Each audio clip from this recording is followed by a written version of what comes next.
I want to talk about Star Wars!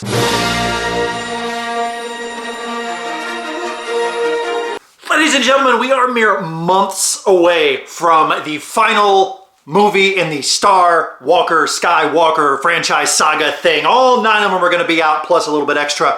And I love Star Wars. I love Star Wars, I would say more than most, but obviously not as much as a lot, rather. And something about it just, ever since I was a kid, I have loved it. Now, I actually loved Star Wars before I even knew Star Wars was Star Wars. When I was in about the 5th grade, we watched a couple of those Ewok movies, had no fucking clue what it was. And then when I was in about the 7th grade, a buddy of mine lent me the original trilogy on VHS. For all of you youngins out there, those are a little box that had, we trapped little cool people inside, and they reenacted the movie on our little tube top box. And I loved it. The first one specifically, I loved. The second one, I fell asleep in the first time I watched it. But don't worry, I went back and watched it. The third one I loved as well. I loved them all.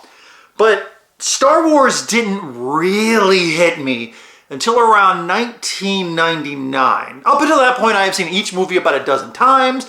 I maybe read a comic book, played a few video games. But in 99, The Phantom Menace came out. And I know it has its haters, and I know that people don't like it. But I loved that movie. I saw that movie 5 times, which still stands as the record, tied with the first X-Men movie as the movie I've seen in the theaters the most. I did not know that it was a bad movie, because at that point the internet wasn't a big thing, so I just loved it. I talked about it with my friend, he loved it. We talked about why we loved it.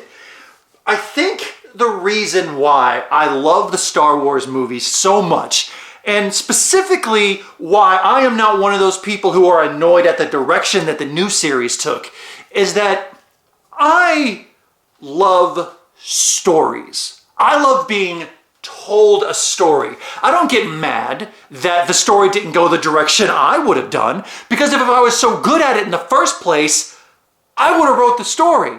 But it's not my story to tell. It's, at this point, Disney's story to tell. It's George Lucas's story to tell. Kathleen Kennedy's story to tell. Dave Filoni's story to tell. It's their story to tell. It's my job to listen. I'm not saying you can't sit back and judge and be like, oh, I don't like that, I don't like that. But I think the reason why I find joy in a lot of things is A, because I don't want my time to be wasted. And B, especially when it comes to all of these movies, I'm just along for the ride. I just want to sit there, check out for 2.5 hours, and just go on the adventure. And then when it's all said and done, then I can dissect it and think about it. But never at any point would I jump onto the meta side of things and be like, if I was the writer or the director, I would have done this differently. If I was an actor, I would have done this differently. No. I went on the ride that they took me on, and you either enjoyed it or you didn't. And in most cases, especially with Star Wars, I enjoy it. What I'm going to be doing before episode 9 is I'm going to be doing a rewatch. Now, there are many different ways that you can rewatch the movies. There are the people who think you should go in chronological order. That's 4, 5, 6, 1, 2, 3 for the people. There are the people who think you should go in episode order. Episode 1, 2, 3, 4, 5, 6, etc., etc. I subscribe to what I have been known is called the Butcher Cut. The Butcher Cut is as follows. Ladies and gentlemen, we start with the Star Wars. I feel like everyone's first exposure to Star Wars should be Episode 4, A New Hope. It is the first exposure to the characters. It's the first exposure to the world. Admittedly, with a modern lens, the movie is a little slow, but I don't care. Because once that John Williams kicks in, that you know the song, it just takes you on a ride, Marvel vs. Capcom 2 style. And once you're done with that, episode 4, then of course, naturally, you're gonna go to episode 5. Widely considered to be the best movie in the entire series. While I agree it might be the best, it's not my favorite. My favorite is episode 4, just because it's that initial, boom, here is some Star Wars, enjoy it. You got the Lukes and the Leias and all the rest in pieces and all that stuff. And then after you watch episode 5, I am your father, spoiler alert, no, that's impossible. And then his hand, and he's like, you will be, all that stuff. Then I think it is time to jump back. You know who Vader is now. You know what role he plays with Luke and Leia. So you're going to jump back to episode 1, The Phantom Menace. Like I said, I loved The Phantom Menace. Of the 3 prequel trilogies, I think it holds up the best because of its reliance on practical effects. Ahmed Best, I think, does a great job. He really, really does a good job in the Clone Wars animated show, and I think Jake Lloyd does a fine job. I didn't know that people hated him so much. He was a fucking kid, and he yippied, and I was, 18 at the time? I yippied along with him. This is pod racing. Pod racing is awesome. It's the reason I bought an N64. We'll talk about that later. And then after you watch episode 1 and you Duel of the Fates with the no, ba, ba, ba, and he dies, then you're going to go on to episode 2. Oh, episode 2 is rough. As a person who loves Star Wars, episode 2 is fucking rough. The wig they got Ewan McGregor in or whatever, but your skin is soft as sand, milady. There's still some really cool things in it. All the stuff with Obi-Wan. Anytime Obi-Wan is on screen in the prequels, it's a damn good time. And it's watchable. The first time I watched episode 2 in theaters, when Yoda came out to fight Dooku, the theater lost their goddamn minds. And then once you get through episode 2, which, okay, admittedly is the worst Star Wars movie ever made, which is fine. It's fine. Then we go to episode 3, and it makes up for it. Episode 3 is very good. It is, oh, my younglings, and then all the Vaders and the no, all of that stuff with the Mace Windu and all the fights, and have I ever told you the story of Darth Plagueis the Wise? Not from a Jedi. All that stuff is wonderful. That whole movie is so watchable. Hello there. I can't do a good Kenobi, whatever. It's wonderful. I fucking love episode 3. And then at the very end, you get the, what are you gonna name him? Luke. And then, Leia. And then you're like, oh shit! Luke and Leia, wait a minute, are they brother and sister? And then you jump into episode 6. Episode 6, I think, is really, really awesome because the reason why you're going to end on episode 6 is because of the way that movie starts. That movie starts in a very episodic movie of the week, going to Jabba to do some whatever stuff. And then they fly off and he's like, oh, you have a sister. And I'm like, we know you have a sister. Go to Leia, go to Leia. Then he goes to Leia. And then you know all this story and all this backstory with everything that's been going on. And so that way at the very end, when Vader is redeemed, you know who Vader is. As opposed to finishing the movie, seeing who Vader is and going back and knowing everything. No, if it's the first time you're watching it, or even if you're rewatching, I think that is the best way to view them. Now, once you are done, time for some new sequel, prequel, trilogies. So you're going to jump into The Force Awakens. Now, a lot of people had a problem with The Force Awakens because they said it was just a new hope, but for a modern audience. No shit, you dingus. That's what it's supposed to be. It's supposed to reintroduce this wonderful, wonderful universe to a brand new audience. That's what episode 1 did. And for a lot of people out there, I know you don't want to hear this, but for a lot of people, The Phantom Menace and the prequels are their Star Wars. The original trilogy means nothing to them. That's not what they grew up with.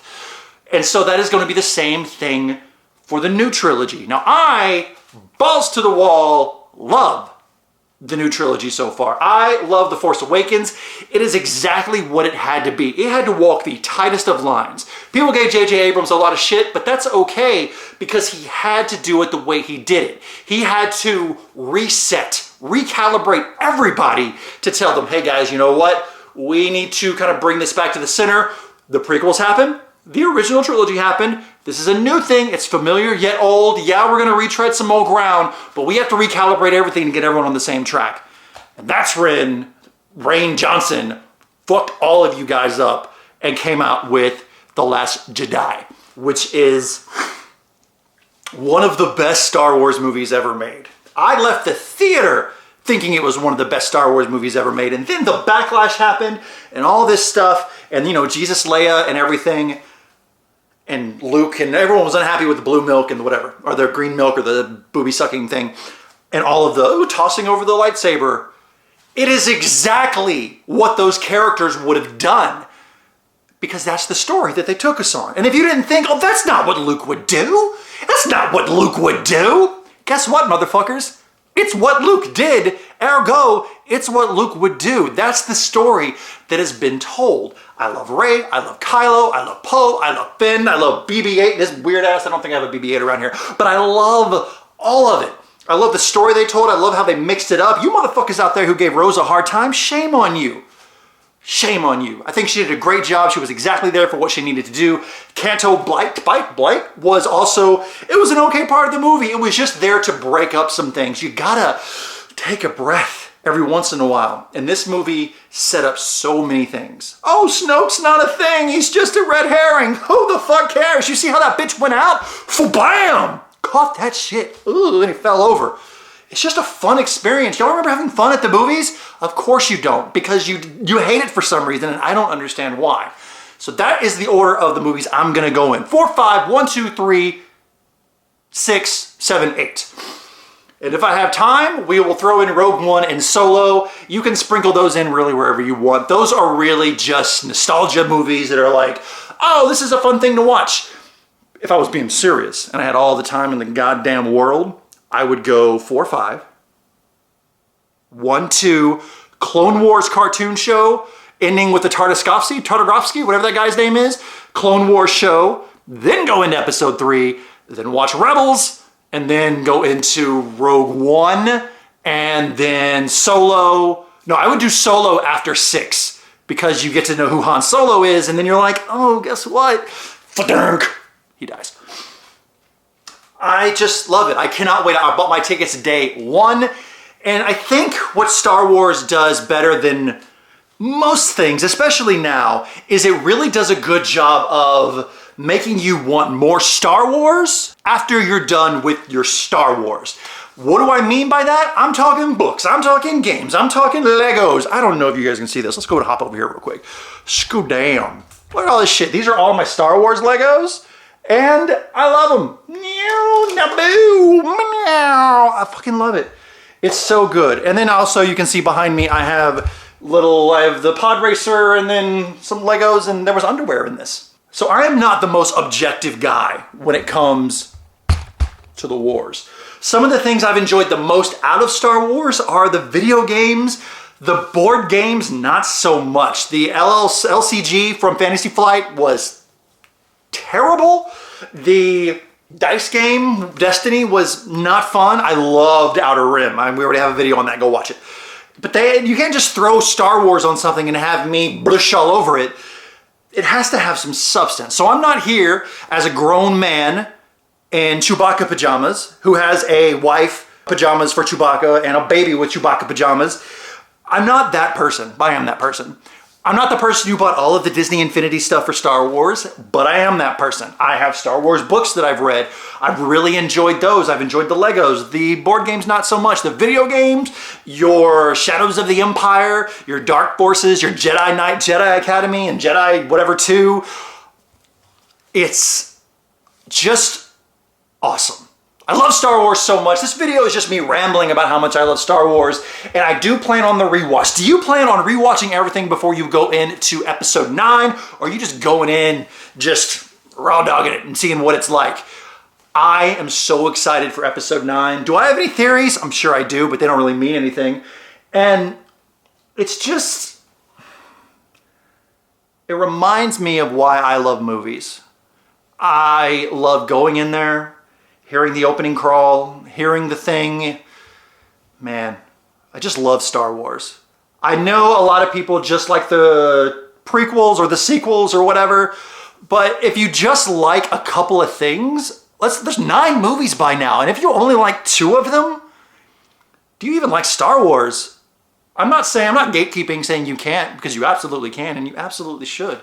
But ladies and gentlemen, if your friend loves Star Wars, and you just don't get it, I need to tell you, between now and maybe the end of the year, you might want to give them a free pass.